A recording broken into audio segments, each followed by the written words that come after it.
Hello and welcome to the Shepreport.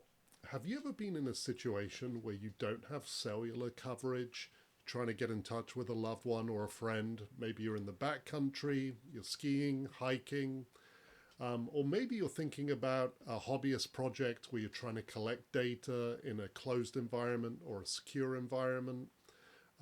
Maybe even just thinking about what if there was an earthquake or other natural disaster and you needed to keep in touch with others.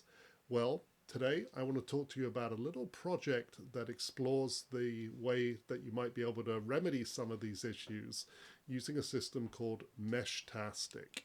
These are low RA devices, meaning low power, wide radius communication devices that essentially are about $25 to $35 to put together, depending on the capabilities you want, and create a mesh network amongst other users. It could be just yourself and with two of these devices, or a whole community of users in your area to enable communications over very long distances. You might have already heard the term mesh network as it relates to home networking. Maybe you have a hard to reach location that your Wi Fi router is not able to reach. And so you'll often see several nodes for sale that will connect from the router all the way to that hard to reach place. And the same mesh principles are in play with Meshtastic. The difference being these are small radios with a little printed circuit board inside and a battery, and they're able to reach many miles. In fact, I'm able to reach as far as Vancouver from my home in Edmonds all the way to the SeaTac area. And these are line of sight radios, so the higher up they get and the less obstruction, say if you were to attach one to a drone, you may be able to increase your radius even further, with some users reporting many hundreds of miles. The way you connect with these devices is you essentially use Bluetooth to make a connection on your phone to this device. No cellular network required, no Wi-Fi network required. And much like you would use any messaging app, you would add your node, as they call these little radios, and see other nodes that are available in your area, and then be able to send either a direct message over a secure channel to that one specific radio, or broadcast to what they call the long fast channel, which is more of a kind of a broad public channel for anyone who's connected in your area.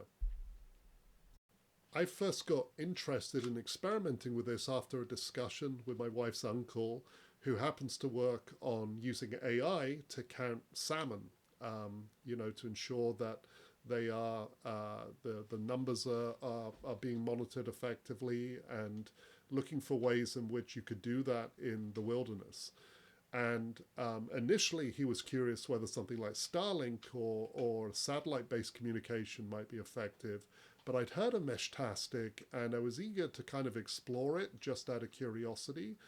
And it turns out I think this could be the perfect solution for a location that is off-grid, that does not have cellular coverage, is cheap and affordable, and doesn't require a subscription or any kind of reliance on a third-party provider, and essentially will allow a in-place computing capability, say a local AI for doing image recognition of salmon and counting them as they would pass through a stream, passing that counting data to the Meshtastic node, and then feeding that data back to a home base and data store for further analysis. I'll include a little build of how I actually assembled the device, but it's actually very simple. As I mentioned, about $35 of equipment. You've got a little OLED screen here, There's a battery inside, as well as a printed circuit board that basically, in my case, is called a Heltec V3. I'll include links to the components in there. It has a buzzer, has a small speaker that you can choose to turn on or off. Not really for audio communications, but for maybe just a notification if you're wearing this on your backpack that you've received a message. And then an aerial of varying sizes. This little whip aerial gives me on the 915 megahertz band. It gives me a pretty large radius compared to, say, a more stubby design. This particular design is by a 3D print designer named Ali Cat, which you'll also find in the comments. She lives in the Pacific Northwest and designed this kind of little pager design. But the functionality of this is pretty basic, you know, on, off, and ability to scroll through messages or scroll through nodes, as you can see here. You are also able to add a GPS module so that you could wayfind to another node, which could also be great if you, say, were doing search and rescue or just looking for a friend or loved one that also had this node. I am very interested in exploring this as it relates to AI.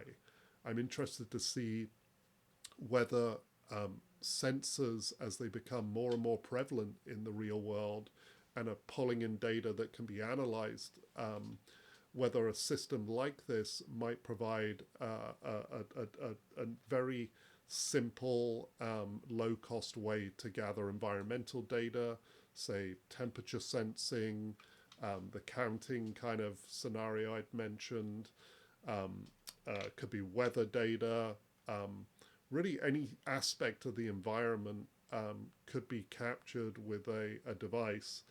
And many users actually use solar power, just given how low power these are, to power these things out in the wild. You might see one strapped to a tree with a solar panel on it in a weatherproof box that provides a hop or a connection over a broad area, especially in mountainous areas or areas where there's a large line of sight. So in conclusion, you know, this was a very quick, easy experiment to just get familiar with some of the capabilities of LoRa and the Meshtastic network.